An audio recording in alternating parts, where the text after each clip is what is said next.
Sumisikat na ang araw sa abalang lansangan ng Maynila, pero pakiramdam ni Rain ay hindi pa rin siya nagigising mula sa bangungot. Humalo ang amoy ng usok ng tambutso at pawis sa simoy ng sariwang tinapay na nagmumula sa panaderya.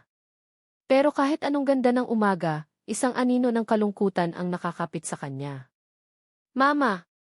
Gutom na po ako," sigaw ni Calvin, ang panganay niyang anak, habang nagpapalitan sila ng siko ng kapatid niyang si Elias sa tabi ng kariton nilang nagbebenta ng merienda. Si Zion, ang bunso, ay nakakapit sa lailayan ng duster niya, nakanganga habang pinagmamasdan ang mga nagmamadaling sasakyan. Ngumiti si Rain, isang ngiting pilit. "Sandali lang, mga anak. Konti na lang ang benta natin, makakakain na tayo ng masarap na lugaw." Araw-araw, ito ang buhay ni Rain. Gumigising bago sumikat ang araw, naghahanda ng paninda at pumupwesto sa kanto. Para sa tatlong anak niya, sina Calvin, Elias, at Zion, tiniis niya ang init, pagod, at ang mapanghusgang tingin ng ilang tao. Masakit pa rin ang mga salita ng sarili niyang pamilya, ang pagtanggi nila sa kanya simula nang malaman nilang nabuntis siya ng isang estranghero. Pero mas masakit ang alaala ng isa pa niyang anak, ang pang-apat, ang nawala. Napatingin siya sa isang pamilyang masayang naglalakad sa kabilang kalsada. Isang ama, ina, at dalawang maliliit na anak na babae, nakangiti at nagtatawanan. Ramdam ni Rain ang kirot sa dibdib.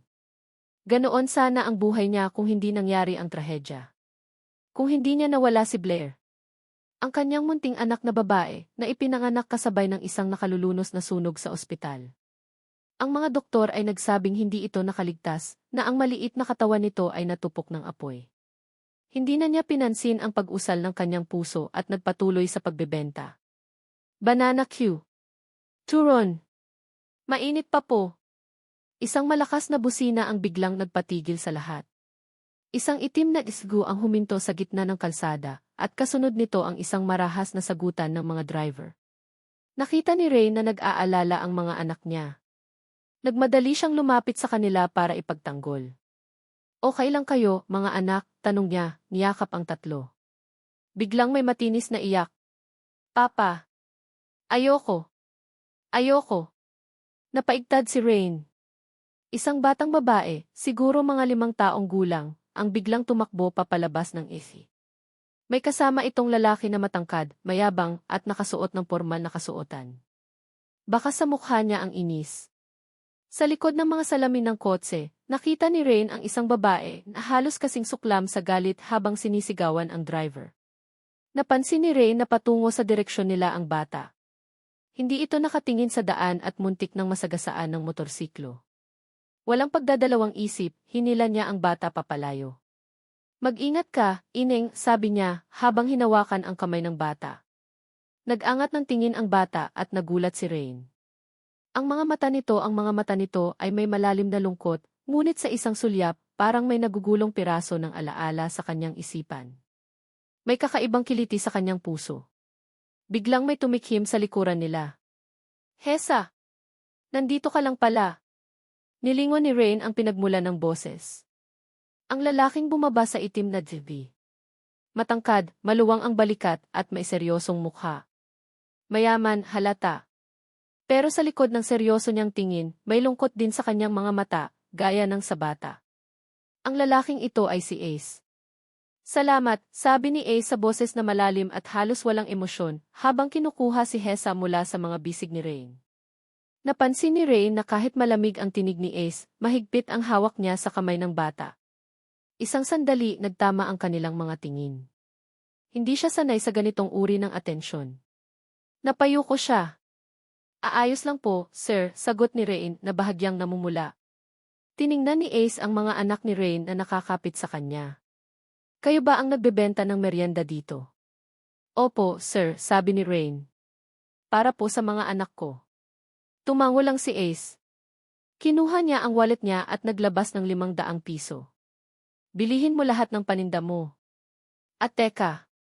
Kinuha niya ang business card mula sa kanyang wallet. "Arthur de la Cruz, C. Kung kailangan mo ng trabaho, magpunta ka sa opisina ko bukas. Maghanap ka ng trabahong mas karapat-dapat para sa iyo. Hindi ka dapat nagpapagod ng ganito sa kalsada." Nagulat si Rain. Trabaho? Sa isang sisi? Napakabilis ng pangyayari. Tinanggap niya ang business card nang nanginginig ang kamay. Isang business card na may logo ng isang malaking kumpanya. Bago pa siya makapagsalita, sumakay na si Ace at Hesa sa SU at umalis. Naiwan si Ray na nakatayo, hawak ang business card. Arthur de la Cruz, bulong niya. Napatingin siya sa tatlong anak niya na nakatingin din sa kanya, puno ng pagtataka. Ang kanyang pakiramdam ay hindi na lang lungkot. May halo ng pag-asa, pero may kasama ring pagdududa. May bumubulong sa kanyang isip, masyadong maganda para maging totoo. Kumakaway ang business card sa hangin, tila nagsasabi ng isang bagong simula. Pero sa puso ni Rain, isang nakaraan ang bumalik. Ang alaala ng isang sunog. Ang alaala ng isang sanggol na nawala. At ngayon, ang mga mata ng batang iyon na nagmistulang salamin sa kanyang nawawalang anak. Nagsimulang kumabog ang dibdib ni Rain. Dapat ba siyang sumugal? O dapat niya itong kalimutan? Hindi nakatulog si Rain ng gabing iyon. Paulit-ulit na bumabalik sa kanyang isip ang mukha ni Ace, ang mga mata ni Hesa, at ang business card na hawak niya. Isang sisi.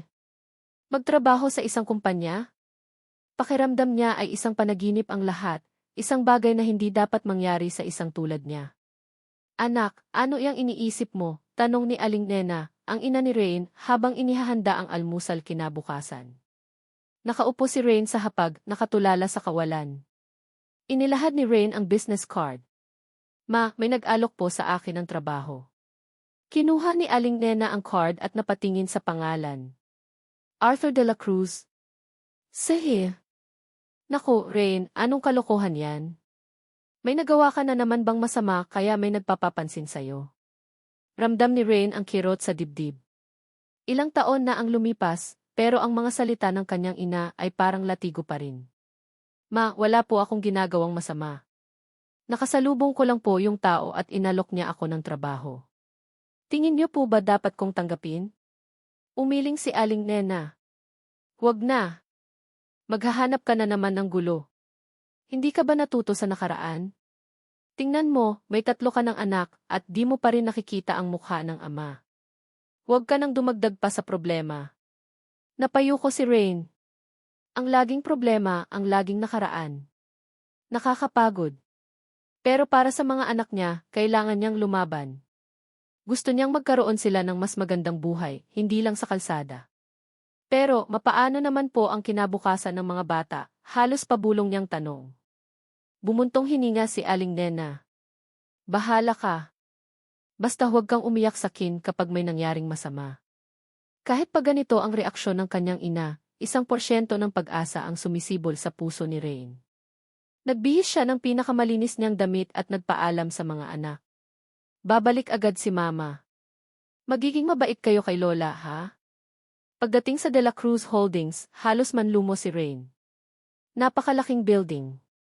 Nanginginig ang kanyang mga tuhod habang papasok sa napakalaking lobby.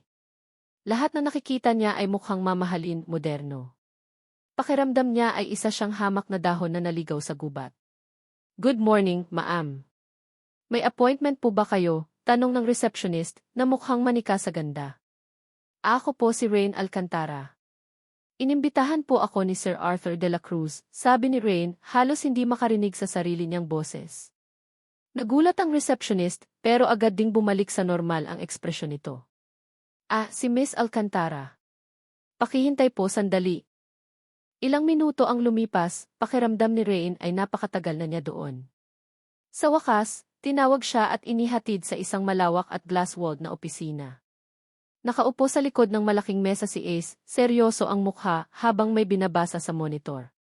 Umupo ka, sabi ni Ace nang hindi tumitingin. So, nagpakita ka? Opo, sir, sagot ni Rain na upo sa upuang nasa harapan niya. Napansin niya ang amoy ng kape sa hangin at ang kaayusan ng lahat. Sa loob ng kalahating oras, tinanong ni Ace ang kanyang karanasan, kahit na alam niyang wala itong trabahong nakatala sa resume. Pinag-usapan nila ang kakayahan ni Rain sa pag-manage ng maliit na negosyo, kung paano siya nag-alaga sa mga anak niya. At doon, unti-unti, nakita ni Rain ang isang bahagi ni Ace na hindi niya inakala. Ang kanyang mga mata ay nanunuot, tila sinusuri ang bawat salita niya, ngunit may bakas din ng paghanga. Okay, sabi ni Ace at inilagay ang ballpen sa mesa. Simula ka bukas bilang administrative assistant. Maliit lang ang sweldo sa simula pero may benepisyo. At kung magaling ka, may promotion ka agad. Nagulat si Rain. Salamat po, sir. Maraming salamat po. Isa pa, dagdag ni Ace at doon niya napansin ang bahagyang paglambot ng kanyang ekspresyon. Kailangan ng kaibigan ni Hesa. Madalas siyang malungkot. Sana maging mabuting impluensya ka sa kanya. Sa mga salitang iyon, naramdaman ni Rain ang pagtama ng kidlat sa kanyang puso. Ito ang ikinagulat niya. Hindi lang trabaho ang inaalok ni Ace, kundi isang pagkakataon na makalapit sa batang naramdaman niyang konektado siya. Pero hindi pa natatapos ang araw ni Rain nang walang anumang pagsubok. Habang palabas siya ng opisina ni Ace, isang babaeng matangkad at elegante ang humarang sa kanyang daan. Ang kanyang mga mata ay matalim at ang kanyang ngiti ay hindi umabot sa mga mata. Ikaw siguro ang bagong katulong ni Arthur. Ano, sabi ng babae, isang tono ng paghamak sa kanyang boses. Ako si Catalina Monteclaro. At kung iniisip mong makakakuha ka ng anumang bagay kay Ace, nagkakamali ka. Lahat ng pumapasok sa buhay niya, nasa ilalim ng aking mga mata. Hindi ko hahayaang mailumapit sa kanya na hindi ko gusto. Nag-init ang pisngi ni Rain. Alam niyang kano-kanino ito. Ito siguro ang babaeng narinig niyang nag-uusap sa telepono noon. Wala po akong intensyon, ma'am. Nandito po ako para magtrabaho. Ngumiti si Catalina, isang ngiting nakakakilabot. Siguraduhin mo lang dahil hindi ka pa nakakakita ng isang taong sasalubong sa impyerno para sa pag-ibig. Lumakad si Catalina papalayo, naiwan si Ray na nakatayo, ang kanyang puso ay kumakabog ng malakas. Ang hamon ay nagsisimula pa lamang. Simula nang dumating si Rain sa De La Cruz Holdings, tila nagkaroon ng ibang kulay ang bawat araw ni Arthur Ace De La Cruz. Hindi niya maintindihan kung bakit. Ang totoo, hindi naman niya ugaling umupa ng isang babaeng walang karanasan at may 3 anak. Ginawa niya lang iyon dahil nakita niya ang determinasyon sa mga mata ni Rain, at mas mahalaga, ang kakaibang koneksyon sa pagitan nito at ni Hesa. Hesa, gusto mo bang mag-drawing? Narinig niyang tanong ni Rain. Ang boses nito ay puno ng lambing, habang nasa background ang mahinang tunog ng mga crayon. Sumulyap si Ace mula sa kanyang monitor. Nasa isang gilid ng opisina niya si Rain at Hesa. Madalas, kapag walang pasok si Hesa sa paaralan, dinadala niya ito sa opisina. Dati, tahimik lang si Hesa, naglalaro mag-isa o nakatitig sa kawalan. Ngayon, may ingay ng tawanan ng bulungan. Nakita niyang nakangiti si Hesa, isang ngiti na bihirang makita. Napansin niyang napayuko si Rain nang biglang tumawa si Hesa. Ang mga mata nito ay kumikislap. Mayroong isang bagay tungkol sa paraan ng pagtawa ni Hesa na tila pumukao ng isang bagay sa kalooban ni Rain. Hindi niya alam kung ano, pero nakaramdam siya ng isang kakaibang ginhawa. Ang bata ay mas masaya ngayon. At iyon ang mahalaga. Isang hapon, habang naghahanda silang umuwi, tinabihan niya si Rain. Kumusta ang trabaho mo? Tanong niya at bahagya siyang umiti. Nagulat si Rain at bahagyang namula. Maayos naman po, sir. Marami po akong natututunan. Salamat po ulit sa pagkakataon. Walang anuman, sagot ni Ace. Nagdalawang isip siya bago magtanong. Kumusta ang mga anak mo? Kailangan mo ba ng tulong sa kanila? Nag-angat ng tingin si Rain, at sa sandaling iyon, nakita niya ang isang bahagi ng pagkatao ni Rain na lampas pa sa pagiging isang empleyado. Ang kanyang mga mata ay nagpapakita ng pagod, pag-asa, at isang hindi matitinag na pagmamahal. Maayos naman po, sir. Mahirap pero kinakaya. Malalaki na po sila, nauunawaan na po nila. Alam mo, panimula ni Ace at doon, unti-unti niyang binuksan ang kanyang sarili. Hindi niya alam kung bakit niya sinasabi ito, pero mayroon siyang nararamdamang koneksyon kay Rain. Hindi naging madali ang buhay pagkatapos mawala ang asawa ko. At ang anak ko. Napansin niya ang pag-urong ng mga mata ni Rain. Nakikiramay po ako, sir. Salamat, sabi ni Ace. Si Hesa siya lang ang naiwan sa akin. Kaya ayokong may mangyaring masama sa kanya. Hindi ko na yata kakayanin. Naramdaman ni Ace ang bigat sa kanyang dibdib. Matagal na niyang hindi pinag-uusapan ang tungkol dito, at ang pagbigkas ng mga salitang iyon ay parang pagbukas ng lumang sugat. Nawala ang asawa ko at ang isa pa naming anak sa isang sunog sa ospital. Ilang taon na ang nakakaraan. Na-trauma si Hesa. Napatulala si Rain. Sunog po sa ospital. May kakaibang kaba sa boses nito. Bago pa man makasagot si Ace, bumukas ang pinto at iniluwa si Catalina Monteclaro. Nakasuot ito ng mamahaling damit at may ngiti sa labi na hindi umabot sa mga mata. Arthur, akala ko ba magkasama tayong magdi-dinner ngayong gabi? Tanong ni Catalina, ang boses nito ay matamis, ngunit may bahid ng pagmamay-ari. Pagkatapos, nilingon niya si Rain at ang ngiti ay naglaho. Oh, ikaw pala. Hindi pa ba tapos ang shift mo? Ramdam ni Ace ang tensyon. Catalina, huwag kang magsalita ng ganyan kay Rain. Isa siyang empleyado ko. Empleyado? O baka naman kaibigan? Masyado kayatang nagiging charitable sa mga taong hindi mo naman kilala, sarkastikong sabi ni Catalina. Bakit? Dahil ba nakita mo siyang nagbebenta sa kalsada, kaya naawa ka? Marami niyan, Arthur. Hindi ka dapat nagpapaloko sa ganyan. Nag-init ang ulo ni Ace. Catalina, sapat na. May importante tayong pinag-uusapan ni Rain. Tiningnan ni Catalina si Rain, puno ng paghamak. Siguraduhin mo lang na hindi ka nakikialam sa mga bagay na hindi mo dapat pinakikialaman, Gilf Alcantara. Baka pagsisihan mo. Pagkatapos, lumingon siya kay Ace. Arthur, hinihintay ka na ni Hesa. Halika na. Wala nang nagawa si Rain kundi ang tumayo at magpaalam kay Ace. Iniwan siyang nanginginig sa galit at takot. Ang babaeng iyon, napakayabang. Pero may isang bagay na bumabagabag kay Rain. Ang sinabi ni Ace, sunog sa ospital.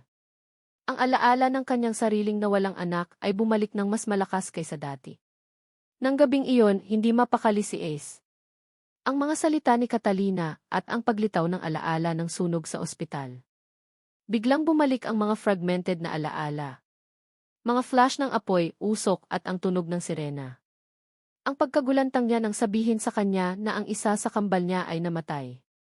Isang flashback ng isang nurse na nagmamadaling lumabas sa isang kwarto, may dalang sanggol bago magkagulo. Isang pakiramdam ng takot at pagkalito. Biglang tumayo si Ace at naglakad patungo sa isang kabinet. Kinuha niya ang isang lumang photo album. Doon, may nakita siyang isang larawan ng kanyang yumaong asawa, at isang malabo na larawan ng isang sanggol na nakabalot sa kumot na mailogo ng ospital. Ang larawang iyon ay kinuha bago maganap ang sunog, bago ang lahat ng trahedya. Ito ang larawan ng kanyang namatay na anak, ang kambal ni Hesa. Niyakap niya ang album, at isang pakiramdam ng kalungkutan at pagdududa ang bumalot sa kanya. Mayroon ba siyang nakalimutan? O mayroon bang itinatago sa kanya? Hindi siya sigurado. Nagsimulang magkaroon ng sariling ritmo ang buhay ni Rain sa De La Cruz Holdings. Araw-araw, sinisikap niyang matuto na patunayan ang sarili niya kay Ace at sa kanyang mga kasamahan. At araw-araw, mas lumalalim ang koneksyon niya kay Hesa. Ate Rain, pwede mo ba akong basahan ng kwento? Tanong ni Hesa isang hapon, habang nag-aayos si Rain ng mga papeles sa opisina ni Ace. Wala pa si Ace, nasa labas para sa isang meeting. Ngumiti si Rain. Siyempre, Hesa. Ano bang gusto mo? Naghahanap si Hesa ng aklat sa kanyang bag bigla, may nahulog na isang maliit na kwintas mula sa bulsa nito. Isa itong simpleng kwintas, may hugis puso na locket. Pulot ni Rain at binuksan ito. Sa loob, may maliit na litrato ng isang sanggol. Kumunot ang noo ni Rain. May kakaiba sa litratong iyon. Ang mga mata ng sanggol parang pamilyar. At ang isang maliit na marka sa bandang liig ng sanggol sa litrato. Kaninong litrato yan, Hesa? Tanong ni Rain, hindi niya mapigilang kilabutan. Ah, sabi ni Papa, akin daw yan noong baby pa ako, sabi ni Hesa, walang anumang bahid ng pagdududa. Pero si Rain, hindi mapakali. Ang markang iyon parang eksaktong kapareho ng birthmark ni Blair. Nag-init ang kanyang mga mata. Impossible. Patay na si Blair. Pero bakit ganito ang pakiramdam niya? Gabi-gabi hindi mapakali si Rain. Ang imahe ng litrato ni Hesa noong sanggol pa at ang alaala ng birthmark ni Blair ay patuloy na bumabagabag sa kanya. Isang gabi, matapos matulog ang mga anak niya, kinuha ni Rain ang lumang photo album niya. Doon, mayroon siyang nakatagong litrato ni Blair noong sanggol pa, isang linggo bago mangyari ang trahedya sa ospital. Nanginginig ang kanyang mga kamay habang inihambing ang 2 litrato. Ang mga mata, ang hugis ng mukha, at lalo na, ang maliit na birthmark sa bandang liig. Halo-halong emosyon ang bumalot sa kanya, pagkalito, takot, at 1% ng pag-asa na hindi niya maintindihan. Blair, halos pabulong niyang tanong, habang tumutulo ang luha sa kanyang pisngi. Buhay ka? Mula noon, nagsimulang maging mas mapagmatsyag si Rain. Sa opisina, sinisikap niyang obserbahan si Hesa nang hindi halata. Ang mga galaw nito, ang paraan ng pagtawa, ang mga quirks nito. Bawat araw, mas nagiging malinaw ang pagkakapareho. Parang tinig ng puso niya ang nagsasabing, si Blair yan. Isang araw, habang may break time, sinubukan ni Ray na mag-research tungkol sa Jude Hospital Fire 2010, ang pangalan ng ospital at taon ng trahedya. Maraming lumabas na balita, ngunit lahat ay nagsasabing maraming namatay na sanggol. May nabanggit na isang yaya na nawawala matapos ang insidente. Pero walang anumang impormasyon tungkol sa Blair Alcantara. Habang abala si Rain sa pagre-research sa kanyang cellphone, biglang may lumapit sa kanyang likuran. Nagre-research ka tungkol sa sunog sa ospital? Bakit? May interesado ka ba sa mga patay na sanggol? Napaigtad si Rain. Si Catalina. Nakatayo ito sa kanyang likuran, may ngisi sa labi. Wala po, ma'am, sagot ni Rain, mabilis na itinago ang cellphone. Nagbabasa lang po ako ng balita. Ah, balita. O baka naman sinusubukan mong alamin ang mga nakaraan ni Arthur, sabi ni Catalina, lumapit pa at humarap kay Rain.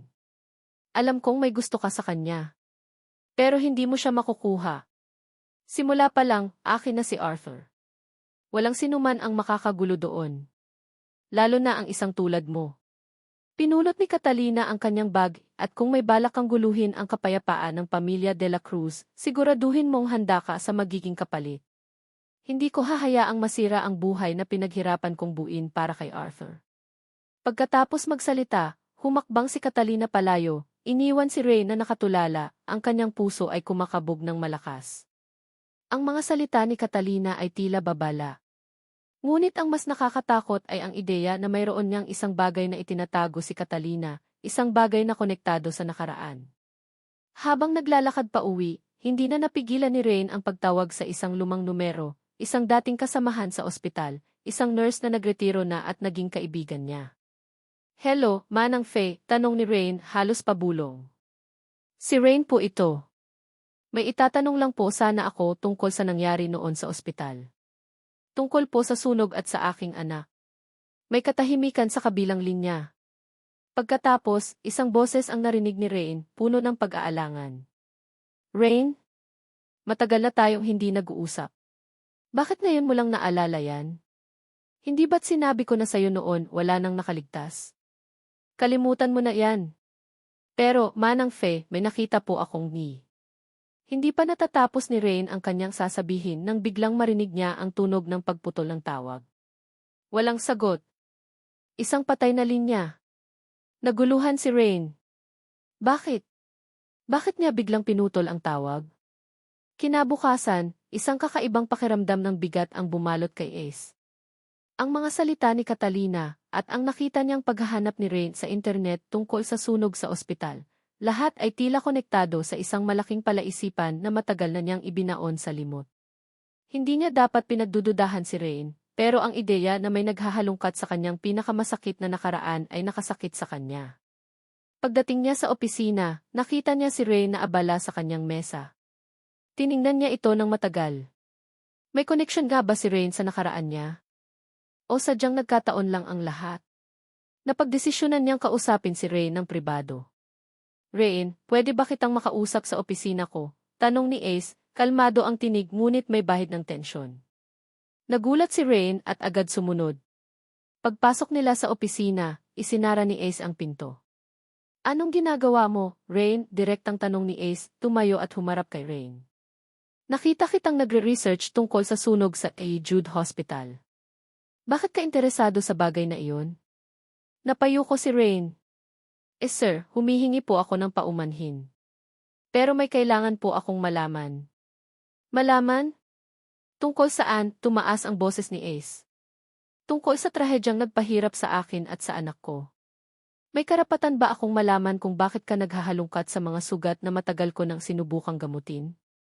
Umangat ang tingin ni Rain at nakita ni Ace ang takot at sakit sa kanyang mga mata, pero mayroon ding determinasyon. Sir, dahil po sa sunog na iyon, nawala rin po ang anak kong babae. Si Blair. Naniniwala po akong may koneksyon po ang anak ko kay Hesa. Nabigla si Ace. Ano? Isang malalim na galit at pagkalito ang bumalot sa kanya. Paano mo nasabi iyan? Ito ba ang dahilan kaya ka lumapit sa akin? Dahil sa isang nakatagong agenda? Hindi po, sir. Hindi po, sigaw ni Rain at nakita ni Ace ang mga luha sa kanyang mga mata. Nagkataon lang po ang lahat. Pero naramdaman ko po ang koneksyon kay Hesa at nakita ko po ang litrato niya noong baby pa. Mayroon po siyang birthmark na eksaktong katulad ng sa anak ko. Huminga ng malalim si Ace. Rain, alam kong mahirap ang pinagdaanan mo, pero huwag mong idadamay si Hesa sa imahinasyon mo. Si Hesa ang natitira sa akin. Pero sir, paano kung totoo? Bulong ni Rain, halos hindi na marinig. Ang dating nurse ko, si Manang Faye, bigla akong pinutulan ng tawag nang tanungin ko siya tungkol sa sunog. Nagpatuloy ang pagtatalo nila, puno ng sakit at pagdududa. Walang nanalo. Sa huli, umalis si Rain sa opisina, naramdaman ang lamig sa pagitan nila. Habang nakaupo si Ace sa kanyang opisina, ang mga salita ni Rain ay patuloy na umalinggaw sa kanyang isipan. Ang birthmark. Ang pagputol ng tawag. Hindi niya maaaring baliwalain ang lahat ng iyon. Hindi niya ito kayang tanggapin pero hindi rin niya kayang isantabi. Nagbukas siya ng kanyang laptop at sinimulang mag-research din hindi ang tungkol sa sunog, kundi ang tungkol sa mga kaso ng maling pagpapalit ng sanggol sa mga ospital. Naguguluhan siya at lalo pa siyang naguluhan nang makita niya ang mga kaso kung saan nagkaroon ng ganoong klaseng insidente. Samantala, sa labas ng opisina ni Ace, nakarinig si Catalina ng bahagyang kalabog mula sa loob. Nilingon niya ang pinto.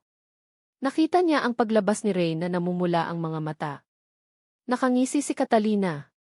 Mukhang nagtagumpay ang kanyang plano na paghinalaan ni Ace si Rain. Agad na kinuha ni Catalina ang kanyang cellphone. Siya nga pala, nakahanap na ako ng taong pupwede nating magamit. Matagal ko na siyang sinusubaybayan. Ang dating nurse sa Jude Hospital, si Fee. Kailangan lang nating sindakin ng kaunti para magsalita siya ng gusto nating marinig. Sa kabilang linya, may boses na sumagot, siguraduhin mong walang kalat. Ayokong may problema. Huwag kang mag-alala, sagot ni Catalina, ang ngisi ay lumalim. Mas marami akong mawawala kung magkaroon ng gulo. At sisiguraduhin kong si Rain ang magbabayad. Bumalik si Ace sa kanyang pag-research. Paulit-ulit niyang binabasa ang mga lumang artikulo tungkol sa sunog. Walang nababanggit na hoaxes, walang nababanggit na pagpapalit. Ngunit ang mga alalahanin ni Rain ay nagtanim ng buto ng pagdududa sa kanyang puso. Bigla, may napansin siyang isang maliit na detalye sa isang lumang news article, isang larawan ng mga survivors na pinalabas mula sa ospital. Sa isang gilid ng larawan, may isang nurse na nagmamadaling naglalakad, may daladalang maliit na kumot. Ang mukha niya ay blurred, pero ang posisyon niya may kakaiba sa kanya. Para bang may tinatago siya. Hindi ba't ito ang babaeng na panaginipan niya noon? Ang babaeng bumalik sa kanyang alaala? Hawak ang mouse, nag-zoom in si Ace sa larawan, pero masyado nang luma ang file para luminaw pa. Ngunit ang pakiramdam niya na may mali ay lumalakas. Kung ano man ang pinag-uusapan ni Rain, may koneksyon ito sa pinakamalalim na takot ni Ace. Nang gabing iyon, hindi mapakali si Rain. Ang mga salita ni Ace, ang pagdududa sa kanyang mga mata, at ang pagputol ng tawag ni Manang Fee, lahat ay nagdulot ng matinding pagkabahala sa kanya. Pero ang mas nangingibabaw ay ang pag-asa na si Hesa ay si Blenga. Kinailangan niya ng kumpirmasyon. Sa isang pagkakataon na wala sa bahay si Ace at Hesa, nagpasya si Ray na gumawa ng isang bagay na matagal na niyang pinag-iisipan, ang kumuha ng AA sample. Ito ang pinakahuling patunay. Nanginginig ang kanyang mga kamay habang maingat na kumuha ng ilang hibla ng buhok mula sa suklay ni Hesa na naiwan sa mesa ng pag-aaral nito. May kirot sa kanyang puso, pakiramdam niya ay niloloko niya si Ace, ngunit kailangan niya itong gawin para sa katotohanan. Pagkatapos, kumuha din siya ng sariling sample. Kinabukasan, maaga siyang pumunta sa isang pribadong laboratorio, pinagtatakpan ang mukha para hindi makilala. Ibinigay niya ang mga sample at humiling ng priority result. Kailangan ko po ito kaagad, pakiusap niya sa teknisyan, halos mamatay sa kaba. Ilang araw ang lumipas, bawat sandali ay tila isang taon. Sa opisina, nararamdaman niya ang malamig na pagtingin ni Ace. Hindi sila nag-uusap maliban sa mga kailangan sa trabaho. Masakit, pero naniniwala siyang worth it ang lahat kung malalaman niya ang totoo. Si Hesa naman, ramdam din ang tensyon. Madalas itong lumalapit kay Rain at humihingi ng yakap na nagpapagaan sa puso ni Rain. Isang hapon, habang pauwi na si Rain, biglang tumunog ang kanyang cellphone. Isang unknown number. Nanginginig ang kanyang kamay nang sagutin niya. Miss Alcantara, sabi ng isang boses sa kabilang linya. Ang resulta ng SAT test niyo po ay available na. Nabitawan ni Rain ang kanyang bag talaga po. Kukunin ko po kaagad. Nagmadali siyang bumalik sa laboratorio. Hawak ang envelope, naglakad siya papalabas, ang kanyang puso ay kumakabog ng malakas. Nang makauwi siya, nagmadali siyang pumasok sa kanyang kwarto. Nilock ang pinto. Huminga siya ng malalim at dahan-dahang binuksan ang envelope. Ang unang salitang bumungad sa kanya ay positive. Nagulo ang kanyang paningin. Hindi niya inakala na mangyayari ito. Bumagsak ang kanyang tuhod. Hindi niya napigilang umiyak. Luha ng kaligayahan, luha ng sakit, luha ng pagkalito. Buhay si Blair. Ang kanyang anak na iniyakan niya ng matagal, ang anak na inakala niyang patay na, ay buhay. At si Hesa iyon. Nanginginig ang kanyang kamay habang hinawakan ang litrato ni Hesa sa kanyang kwintas. Ito nga. Ito nga ang kanyang anak. Ngunit paano niya sasabihin kay Ace? Paano niya ipapaliwanag ang lahat? Hindi na nag-aksaya pa si Ray ng panahon. Kinabukasan, naglakas loob siyang humarap kay Ace sa opisina. Hindi na niya kayang itago ang katotohanan. Hawak niya ang resulta ng SAT test. Sir Ace, sabi ni Rain, nanginginig ang boses. May kailangan po kayong malaman. Kumunot ang noo ni Ace. Ano na naman ito, Rain? Kung tungkol pa rin sa mga imahinasyon mo, huwag mo nang ituloy. Hindi po ito imahinasyon, sir, sabi ni Rain, at inabot sa kanya ang envelope. Ito po ang resulta ng SAT test. Si Hesa po siya po ang anak kong nawala. Si Blair. Napakunot ang noo ni Ace at kinuha ang envelope. Nang mabasa niya ang resulta, biglang nawala ang lahat ng kulay sa kanyang mukha. Nanginginig ang kanyang kamay habang tinitigan ang papel. Ano-ano ang ibig mong sabihin? Sir, may nagpalit po sa mga bata sa ospital. Posibleng ang anak niyo po ang namatay sa sunog, sabi ni Rain, ang luha ay tumutulo na sa kanyang pisngi. Parang kinuryente si Ace. Hindi. Hindi totoo yan. Ang anak ko namatay sa sunog. Nakita ko ang katawan niya. Hindi niyo po nakita ang katawan niya, sir. Ang sabi niyo po, na trauma kayo. Posibleng ibang sanggol po ang ibinigay sa inyo. Pilit ni Rain, lumalapit sa kanya. Hindi po ako magsisinungaling sa inyo. Galit na tumayo si Ace. Umalis ka. Ayoko nang marinig ang anumang kasinungalingan. Ginagamit mo lang ito para makapasok sa buhay ko, sa buhay ni Hesa. Pero Ace, nararamdaman ko na siya ang anak ko. Ang mga mata niya ang birthmark niya. Umiiyak si Rain. Umalis ka, Rain. Ngayon na, sigaw ni Ace at inihagis ang mga papeles sa mesa. Hindi ko maintindihan kung paano ka nakakuha ng ganyang impormasyon. Pero hindi ko iyan paniniwalaan. Tumalikod si Ace, puno ng galit at sakit. Ayaw niyang harapin ang katotohanan. Hindi niya kayang tanggapin na ang anak na minahal niya ng buong puso ay hindi pala niya kadugo at ang kanyang tunay na anak ay namatay sa trahedya. Ito ang pinakamasakit na pagtataksil na naramdaman niya sa buong buhay niya. Habang umiiyak na lumalabas si Rain sa opisina ni Ace, hindi niya napansin ang isang anino na nagtatago sa sulok, may hawak na cellphone, at may isang ngisi sa labi. Si Catalina. Ang bilis ng balita, di ba, Arthur? Hindi mo alam kung sino ang nagbigay sa akin ng impormasyon, at mas lalong hindi mo alam kung ano ang susunod kong gagawin para masira ang buhay ng babaeng iyan. Nakatulala si Ace sa mga resulta ng E-test. Nagmistulang mga kidlat ang mga titik, paulit-ulit na humahampas sa kanyang isipan. Positive. Hindi. Impossible. Hindi niya matanggap. Si Hesa ay ang anak niya. Ang tangi niyang koneksyon sa kanyang yumaong asawa. Hindi totoo yan, bulong niya, naglakad patungo sa bintana, tinitigan ang nagmamadaling mundo sa ibaba. Paano niya haharapin ang katotohanan ito? Ang bata na minahal niya bilang kanyang dugo't laman ay hindi pala kanya. At ang kanyang tunay na anak ay namatay? Ang sakit. Ang galit. Galit kay Rain na nagdala ng katotohanan ito, galit sa sarili dahil sa hindi niya pagiging sapat para protektahan ang kanyang pamilya, at galit sa kapalaran. Mabilis na kumalat ang balita sa buong kumpanya. Hindi na nagtagal ang mga bulong-bulungan. Ang kwento tungkol sa SAT test ay naging usap-usapan. Ang ilan ay naawa kay Rain, ang iba naman ay pinaghinalaan siya, iniisip na naghahanap lang siya ng paraan para makapasok sa pamilya de la Cruz. Ang pinakamatindi ay ang mga tsismis na galing mismo kay Catalina. Sabi ko na nga ba, narinig ni Ace ang boses ni Catalina mula sa labas ng kanyang opisina. Hindi niya sinasadyang marinig, ngunit sapat iyon para lumabas siya. Ang babaeng yan, tuso. May balak lang yan sa kayamanan ni Arthur. Sino ba ang maniniwala sa SAT test na galing sa isang babaeng biglang sumulpot mula sa kalsada? Nakita ni Ace si Catalina na nakikipag-usap sa ilang empleyado, at sa tabi niya ay si Hesa, na halatang nalilito sa mga nangyayari. Nag-iinit ang kanyang ulo. Catalina! Tumigil ka, sigaw ni Ace na ikinagulat ng lahat. Ngumiti si Catalina, isang peking ngiti. Arthur! Nandito ka pala. Ipinagtatanggol ko lang ang reputasyon mo. Ang babaeng iyan, sinisira niya ang pangalan ng pamilya de la Cruz. Nilapitan ni Ace si Catalina. Wala kang karapatang magsalita ng masama tungkol kay Rain. Hindi mo alam ang buong kwento. Hindi alam? Halos bata pa lang tayo, kilala na kita, Arthur. Sino ba ang magkakainteres sa isang babaeng may 3 anak, at bigla na lang aangkinin ang anak mo? Hindi ka ba nag-iisip?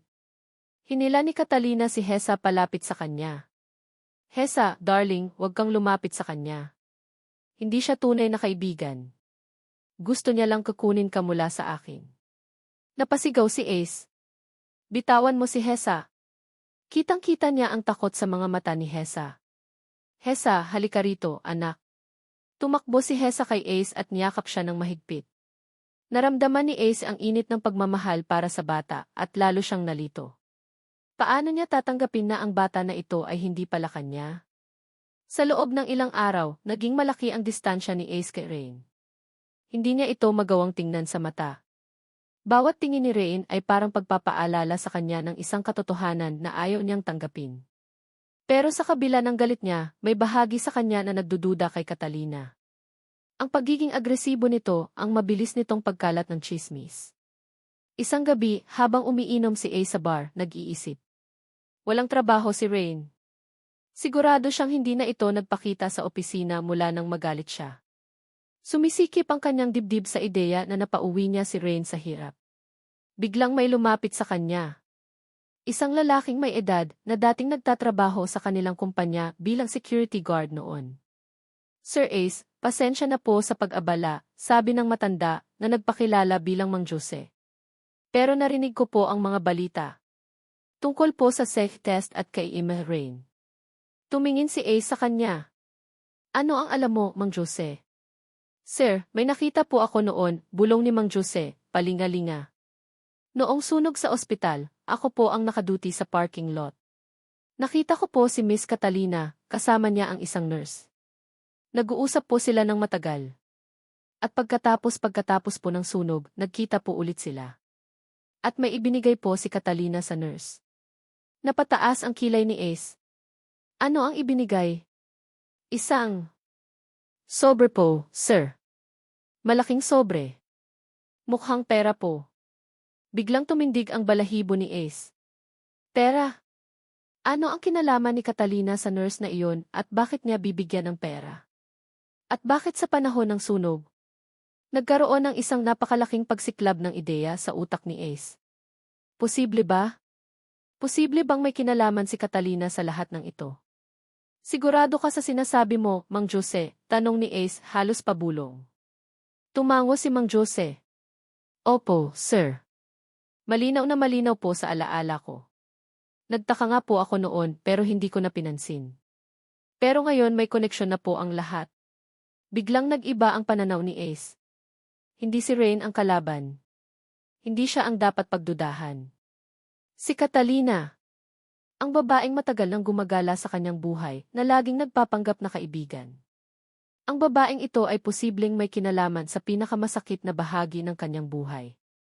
Ang katotohanang iyon ay nagpabago sa lahat. Walang humpay ang pagluha ni Rain.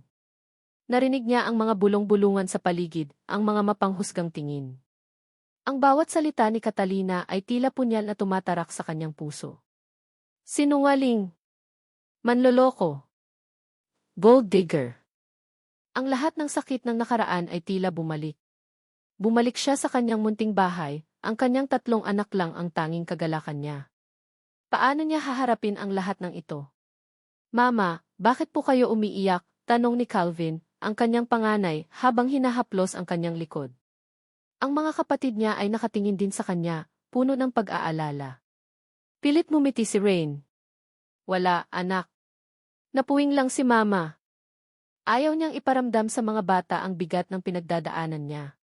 Kailangan niyang maging matatag para sa kanila. Pero ang loob niya ay kumukulo sa galit. Paano nagkaroon si Catalina ng lakas ng loob na gawin ito? Ang lahat ng kanyang pinaghirapan, ang kanyang pangarap na makahanap ng isang mas magandang buhay para sa kanyang mga anak, ay biglang nawala. Pero hindi siya susuko. Hindi niya hahayaang sirain ni Catalina ang buhay niya at ang buhay ni Hesa, na sa puso niya ay alam niyang si Blair. Kailangan kong gawin ito, bulong ni Rain sa sarili. Kailangan niyang hanapin si Manang Faye. Kung mayroon mang makapagpapatunay ng kanyang kwento, ito ay ang dating nurse.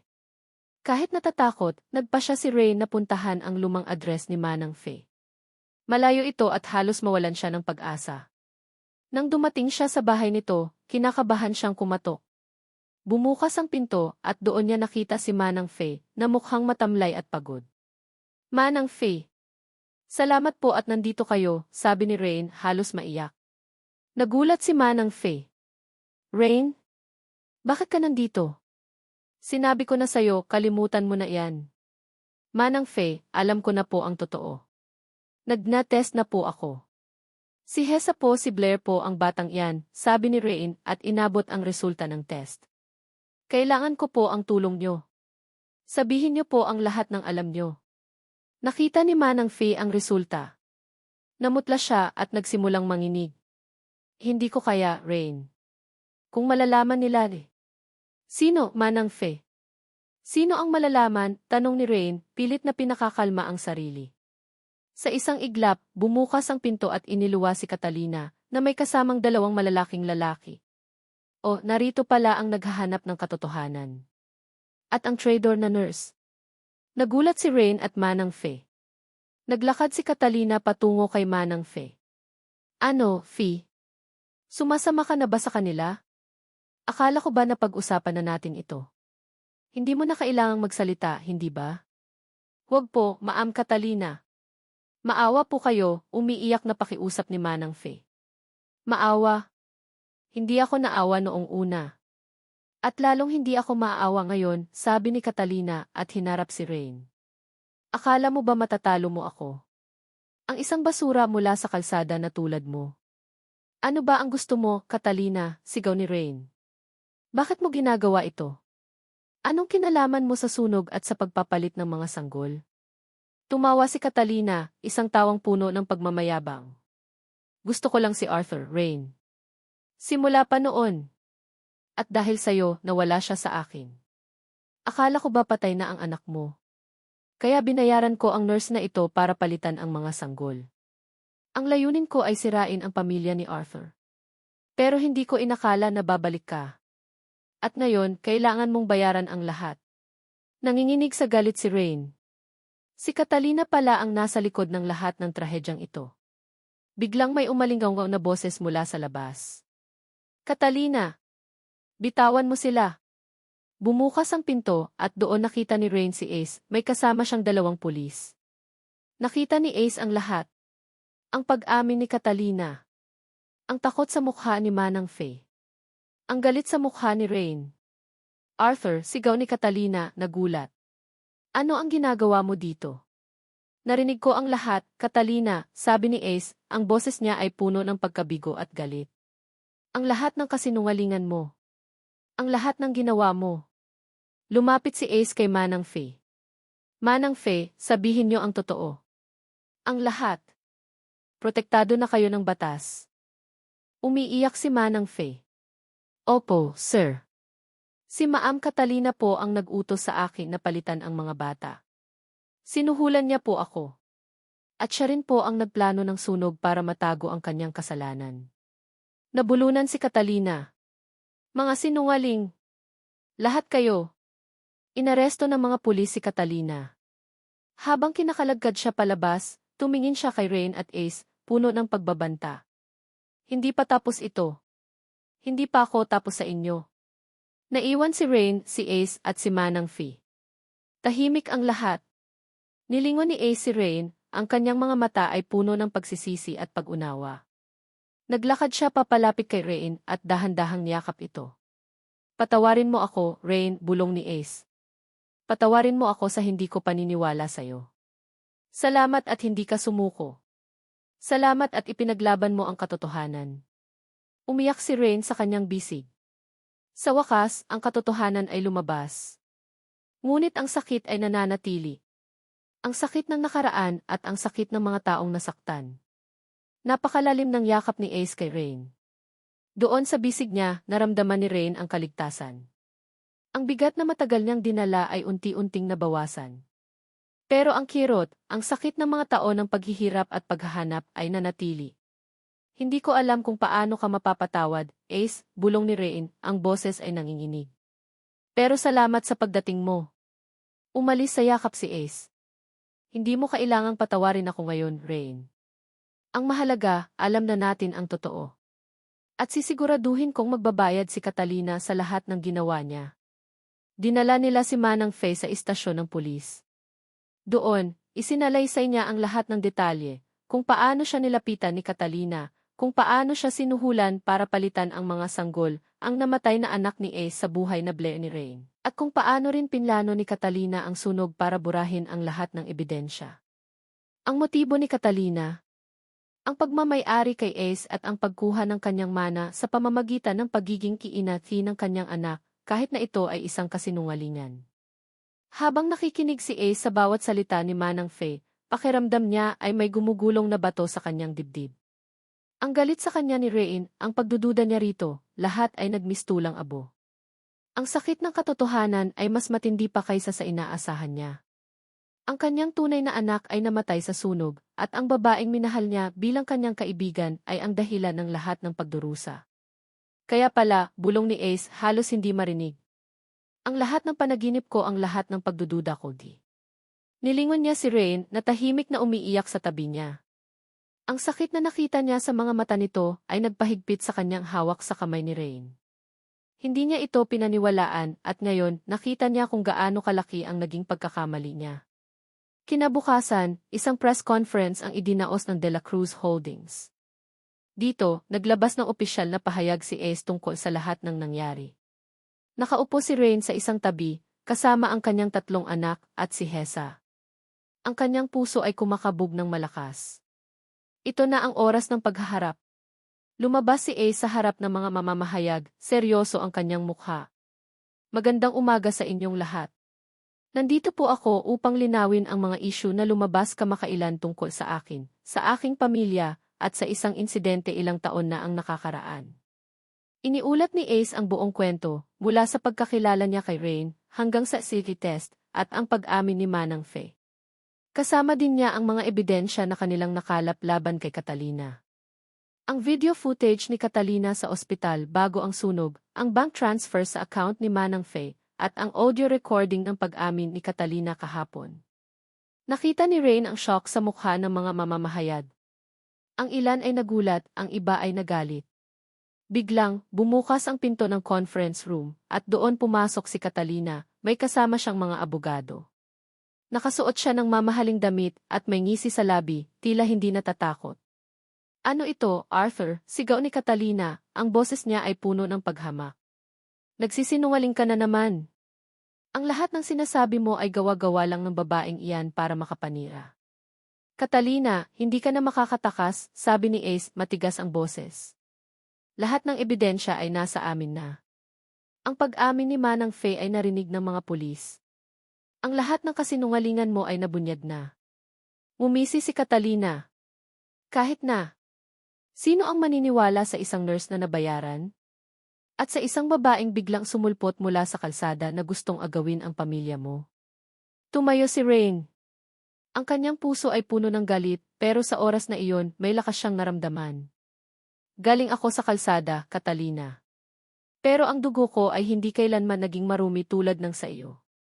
Hindi ko kailangan ang pera o ang kapangyarihan para maging isang ina. At higit sa lahat, hindi ko kailangang mang-agaw ng pamilya dahil mayroon akong sariling pamilya na ipinagmamalaki ko.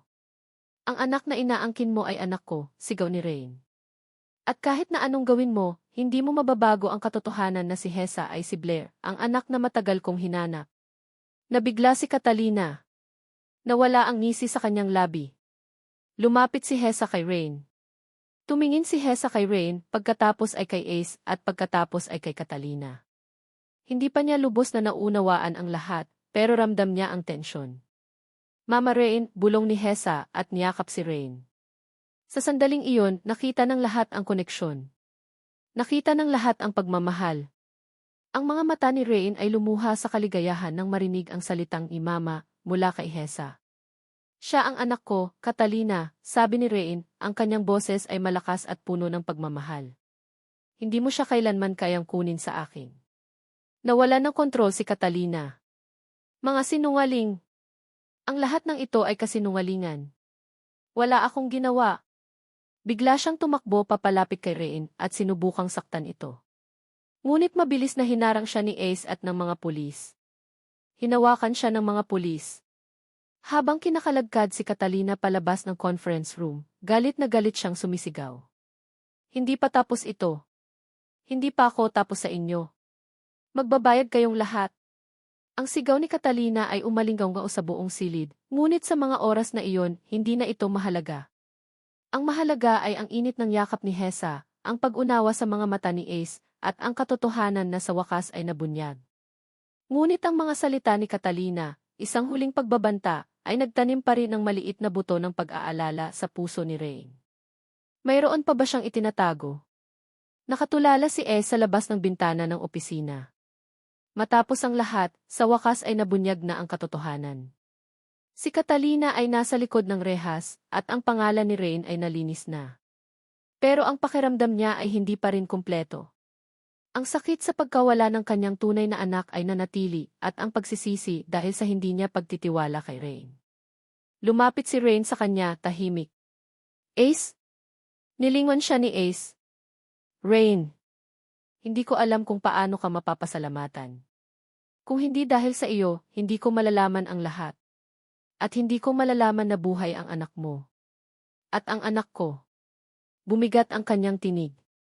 Patawarin mo ako, Rain. Sa lahat ng aking pagdududa, sa lahat ng sakit na naidulot ko sa iyo. Umiling si Rain. Ace, naiintindihan ko. Hindi madaling tanggapin ang katotohanan. Ang mahalaga, alam na natin ngayon. At si Hesa si Blair buhay siya. At kasama na natin. Niyakap ni Ace si Rain, mahigpit. Salamat, Rain. Sa lahat ng ito. Mula noon, mas naging madalas ang pagdalaw ni Rain at ng kanyang 3 anak sa bahay ni Ace. Masayang-masaya si Hesa sa kanyang mga kuya. Si Calvin, Elias, at Zion ay agad na minahal si Blair bilang kanilang bunsong kapatid, lalo na nang malaman nila ang buong kwento. Ang bahay na dati tahimik at malungkot ay napuno na ng tawanan at ingay ng mga bata. Masaya si Rain. Sa wakas, naramdaman niya ang init ng isang kumpletong pamilya. Nakikita niya kung paano nagiging masaya si Blair sa piling ng kanyang mga kapatid, at kung paano unti-unting lumalambot ang puso ni Ace. Ngunit may isang bagay pa rin ang bumabagabag sa kanya. Ang kanyang sariling pamilya. Hindi niya pa rin nakakausap ang kanyang ina at ama simula nang iwanan siya noon. Isang araw, habang nasa bahay ni Ace, sinubukan ni Rain na tawagan ang kanyang ina. Nanginginig ang kanyang kamay. Ma! Rain? Mahinang sagot ng kanyang ina. Kumusta ka? Balita ko ay nasa mabuti ka ng kalagayan. Naluha si Rain. Mapwede po ba tayong magkita? May kailangan po akong sabihin sa inyo. Nag-aalangan sa simula ang kanyang ina, ngunit sa huli ay pumayag din kinabukasan. Kasama si Ace, pinuntahan ni Rain ang bahay ng kanyang magulang. Nandoon ang kanyang ama. Anak ti. Sabi ni Aling Nena, ang kanyang mga mata ay puno ng pag-aalala at pagsisisi. Patawarin mo kami. Patawarin mo kami sa lahat ng sakit na naidulot namin sa iyo. Alam naming nagkamali kami. Lumuhod si Rain sa harapan ng kanyang mga magulang. Ma, papinatawad ko na po kayo matagal na. Ang tanging gusto ko lang po ay matanggap niyo ang mga anak ko. At si Blair. Ipinaliwanag ni Rain ang lahat ng nangyari, mula sa pagkakilala niya kay Ace, hanggang sa city test, at ang papel ni Catalina. Si Ace naman ay nasa tabi niya, sinusuportahan siya. Umiiyak ang kanyang ina at ama. Anak, patawad. Hindi namin inakala na ganito ang mangyayari. Ang hirap ng pinagdaanan mo. Niyakap ni Rain ang kanyang mga magulang. Sa wakas, ang mga sugat ng nakaraan ay nagsisimulang gumaling. Ang pamilya niya ay unti-unting nabubuo ulit. Habang naghahapunan sila kinagabihan, masayang nagkukulitan ang 5 bata. Napatingin si Ace kay Rain. Ang mga mata niya ay puno ng pagmamahal. Rain, sabi ni Ace, at lumuhod sa harapan niya, kinuha ang isang maliit na kahon mula sa bulsa. Alam kong marami na tayong pinagdaanan. Pero ngayon nakasama na natin ang mga anak natin, at nabuo na natin ang pamilyang ito, gusto kong kumpletuhin ang lahat. Binuksan ni Ace ang kahon. Isang simpleng singsing na may malaking brilyante ang nakita ni Rain. Rainier Alcantara, sabi ni Ace, will you marry me? Will you be my wife, and the mother of our 5 children? Naluha si Rain. Hindi niya inakala na darating pa ang araw na ito. Isang pangarap na matagal nang inakala niyang imposible. Ace, sabi ni Rain, ang boses niya ay nanginginig sa kaligayahan. Papakasalan kita. Niyakap nila ang isa't isa, habang nagpalakpakan ang mga bata. Ang kanilang pamilya ay sa wakas ay buo na. Ngunit sa gitna ng kanilang kaligayahan, may isang bagay pa rin ang bumabagabag kay Ace. Noong inaresto si Catalina, may sinabi siyang kakaiba tungkol sa mga dokumento na nasa kanya. Mayroong isang file tungkol sa ospital na hindi pa nila napapansin. Nang bumalik si Ace sa opisina kinabukasan, hinanap niya ang mga lumang dokumento ng kaso ni Catalina. Doon, may nakita siyang isang selyadong sobre. Nakasulat dito, para kay Arthur de la Cruz. Binuksan niya ito, at doon nakita niya ang isang lumang litrato, at isang sulat na may pirma ng isang abogado. Ang litrato ay nagpapakita ng isang lalaki na may kakatawang pawa sa pagitan ng kilay. Ang sulat ay naglalaman ng mga detalye tungkol sa paternity. Ang pangalan ng lalaki ay Manuel Zamora. Siya ang tunay na ama ng 3 anak ni Rain. At siya ay nakalista bilang isa sa mga nagtatrabaho sa lumang ospital, kasama si Catalina. May nakalagay na kinamatay siya sa sunog. Hindi. Impossible. Hindi lang siya ang kasabwat ni Catalina. Nanginginig ang mga kamay ni Rain habang tinitigan ang litrato at sulat na hawak ni Ace. Manuel Zamora. Ang pangalan na matagal nang bumabagabag sa kanya. Ang lalaking dahilan ng kanyang paghihirap, ng pagkalayo niya sa pamilya, ng kanyang pagkabalot sa hiya at pangungulila. Siya pala ang totoo. At siya ay kasabwat ni Catalina.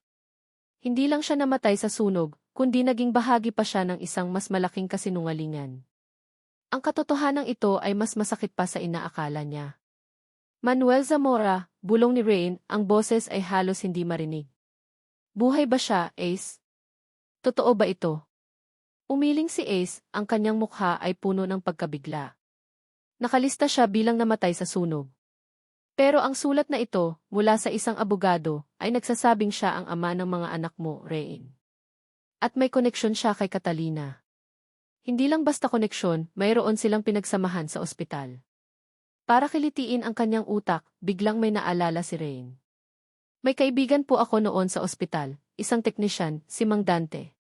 Baka may alam siya. Matagal na siyang nagtatrabaho doon. Si Manuel dating security guard din doon. Kinabukasan, kasama si Ace, pinuntahan nila si Mang Dante sa lumang ospital. Matagal nang nagretiro si Mang Dante at nagtatrabaho na lang sa isang maliit na tindahan ng gulay sa probinsya. Hindi siya kilala ng mga De La Cruz, kaya mas madaling lumapit sa kanya. Mang Dante, si Rain po ito. Natatandaan niyo pa po ba ako? Tanong ni Rain, puno ng pag-asa. Nagulat si Mang Dante. Rain? Naman. Ikaw ang biktima ng sunog noon. Kumusta ka na? Maayos na po, Mang Dante. Pero may kailangan po kaming malaman tungkol po sa nangyari noon. Tungkol po kay Manuel Zamora, sabi ni Rain at ipinakita ang litrato. Nagbago ang ekspresyon ni Mang Dante. Lumalim ang kunot sa kanyang noo. Si Manuel. Buhay pa iyang demonyong iyan. Nagtatago lang. Siya ang dahilan kung bakit nagkagulo ang buhay mo, Rain. Alam kong ginalaw niya ang mga dokumento ng paternity test mo noon para hindi mo malaman na siya ang ama. Pero hindi ko inakala na kasabwat siya ni Catalina. Isinalaysay ni Mang Dante ang lahat, kung paano sinamantala ni Manuel ang kahinaan ni Rain, kung paano nito binayaran ang ilang empleyado sa ospital para magpalabas ng peking test, at kung paano siya nakakakuha ng impormasyon mula kay Catalina. Si Manuel ay tila isang anino na laging gumagalaw sa likod ng mga eksena, nagtatago sa ilalim ng ipagkamatay niya. Nasaan po siya ngayon, Mang Dante? Tanong ni Ace, matigas ang boses. Umalis siya ng bansa, sir. Narinig ko, nagtatago sa ibang bansa, sabi ni Mang Dante. Pero kasama siya sa mastermind sa likod ng kaso ni Catalina. Kaya pala naging ganito. Ang katotohanan ito ay nagbigay ng huling piraso ng puzzle kay Rain. Hindi lang si Catalina ang nagdulot ng kanyang sakit, kundi maging ang taong nagbunga sa kanya ng 3 anak. Nagkaroon ng malalim na pagdududa si Rain sa kung paano niya haharapin ang lahat. Ngunit sa tabi niya, nariyan si Ace. Rain, hindi mo kailangang harapin ito mag-isa, sabi ni Ace, mahigpit na hinawakan ang kamay niya. Kahit nasaan pa siya, hahanapin natin siya. Haharapin natin ang lahat ng magkasama. Niyakap ni Rain si Ace. Ang mga salita niya ay nagbigay sa kanya ng lakas. Hindi na siya nag-iisa. Ang kanyang mga magulang ay nakabalik na sa buhay niya, humihingi ng tawad. Ang kanyang mga anak ay masaya at buo na. At si Ace ay ang taong nakatakdang maging kasama niya sa lahat ng ito. Kinabukasan, umuwi si Rain sa kanyang mga magulang. Niyakap sila ng mahigpit. Ma, papinatawad ko na po kayo.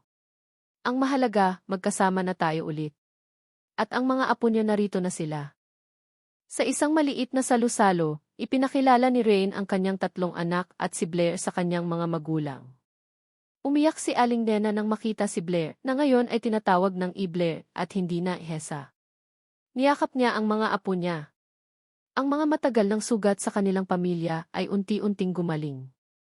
Isang linggo pagkatapos, nag-organisa si Ace ng isang simpleng family dinner sa kanyang bahay. Dumalo ang pamilya ni Rain, ang kanyang mga anak at si Blair. Masayang nagkukwentuhan ang lahat. Nakita ni Rain ang pagmamahal sa mga mata ni Ace habang nakatingin ito sa kanilang mga anak. Nang matapos ang hapunan, nagpatugtog si Ace ng isang malumanay na kanta. Hinawakan niya ang kamay ni Rain. Rain, bulong ni Ace at hinalikan ang kanyang noo. Hindi na ako mag-aaksaya pa ng panahon. Marami na tayong nawalang oras. Mula ngayon, gusto kong ikaw ang kasama ko sa bawat umaga, sa bawat gabi. Ano ang ibig mong sabihin, Ace? Tanong ni Rain, ang kanyang puso ay kumakabog ng malakas. Will you marry me, Rain? Sabi ni Ace, at lumuhod sa harap niya, kinuha ang singsing. Hindi lang para maging asawa ko, kundi para maging opisyal na ina ng ating 5 anak. Gusto kong maging buo ang pamilya natin. Para sa habang buhay. Naluha si Rain. Ang lahat ng hirap, lahat ng sakit, lahat ng pagdurusa ay naglaho sa isang iglap. Ang pangako ni Ace ay hindi lang para sa kanya, kundi para sa kanilang lahat. Ace, sabi ni Rain, ang boses niya ay nanginginig sa kaligayahan. Papakasalan kita.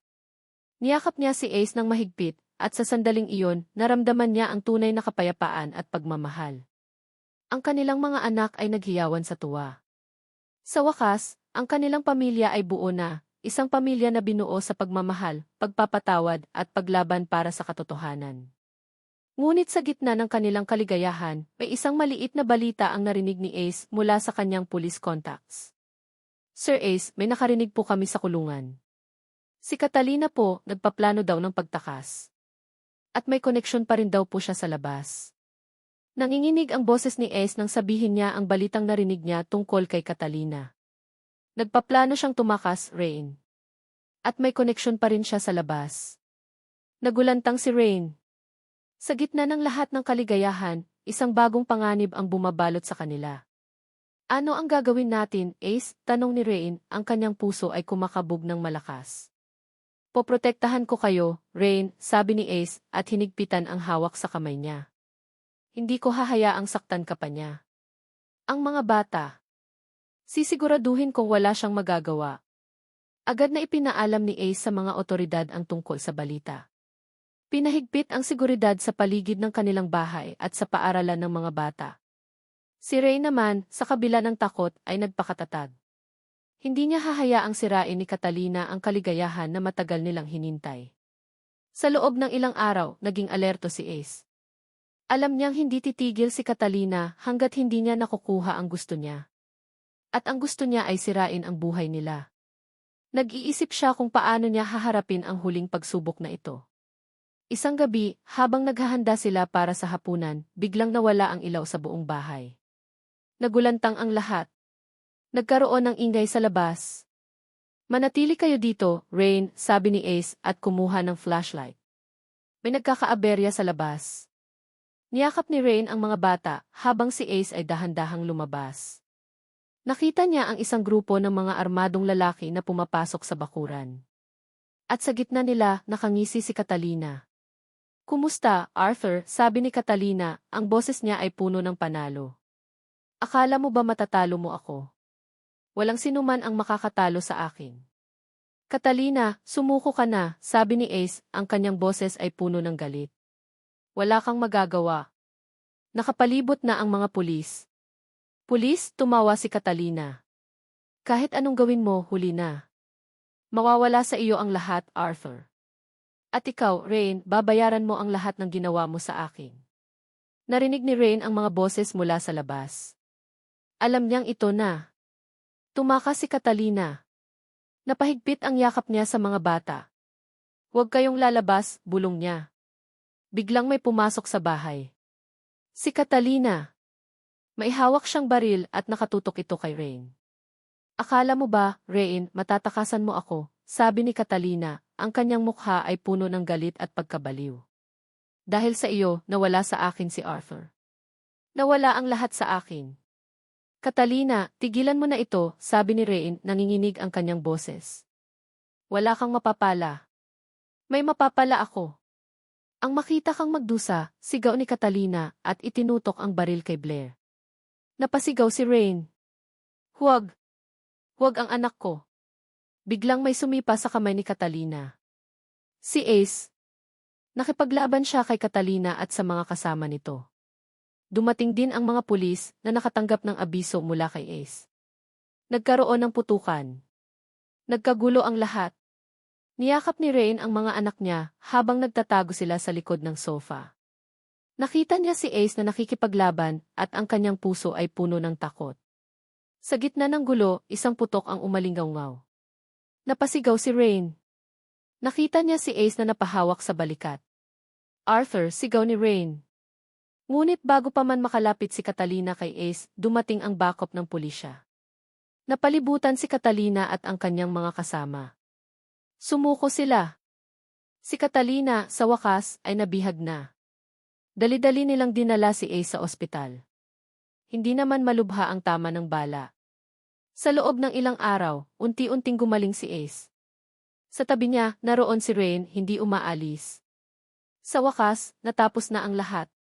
Si Catalina ay nasa likod ng rehas, at sa pagkakataong ito, sinigurado ni Ace na walang siyang takas. Si Manuel Zamora naman ay patuloy pa rin na tinutugis. Ngunit ang mahalaga, ligtas ang kanyang pamilya. Isang linggo matapos ang insidente, ginanap ang kasal ni Rain at Ace sa isang simpleng seremonya sa isang beach house. Naroon ang kanilang mga magulang, mga anak, at ilang malalapit na kaibigan. Ang mga anak ni Rain, sina Calvin, Elias, at Zion, ay masayang-masaya. At si Blair, na ngayon ay masaya na at tinatanggap na si Rain bilang kanyang tunay na ina, ay ang flower girl. Nakangiti si Rain, suot ang simpleng puting bestida. Naglakad siya sa aisle, habang nakatingin sa kanya si Ace, puno ng pagmamahal. Ito ang pangarap na matagal niyang inakala na hindi matutupad. Ang pamilya niya ay buo na. Edo, sabi ni Rain, ang kanyang tinig ay puno ng kaligayahan. Esdo, sabi ni Ace at isinuot ang singsing sa daliri ni Rain. Hinalikan ni Ace si Rain at sa sandaling iyon, naramdaman niya ang kumpletong kaligayahan. Ang lahat ng paghihirap, lahat ng sakit, lahat ng pagdurusa ay nagmistulang abo. Ang kanilang pamilya ay nabuo sa pag-ibig, pagpapatawad at paglaban para sa katotohanan. Pagkatapos ng kasal, masayang naglaro ang 5 bata sa tabing dagat. Nakaupo sina Rain at Ace sa buhangin, pinapanood ang kanilang mga anak. Ang kanilang buhay ay hindi perpekto, ngunit ito ay puno ng pagmamahal, pag-asa, at kapayapaan. Niyakap ni Ace si Rain. Mahal kita, Rain. Maraming salamat sa pagbibigay sa akin ng pagkakataon na maranasan ang tunay na pag-ibig at isang kumpletong pamilya. Ngumiti si Rain. Mahal din kita, Ace. Salamat sa pagiging bahagi ng aking kwento. Ito ang simula ng walang hanggang pag-ibig natin. Ang sikat ng araw ay unti-unting lumulubog sa abot tanaw, nagbibigay ng gininto ang kulay sa karagatan. Sa mga oras na iyon, alam ni Rain at Ace na ang kanilang pamilya ay isang patunay ng kapangyarihan ng pag-ibig, na kayang lampasan ang lahat ng pagsubok, at magbigay ng liwanag sa pinakamadilim na panahon.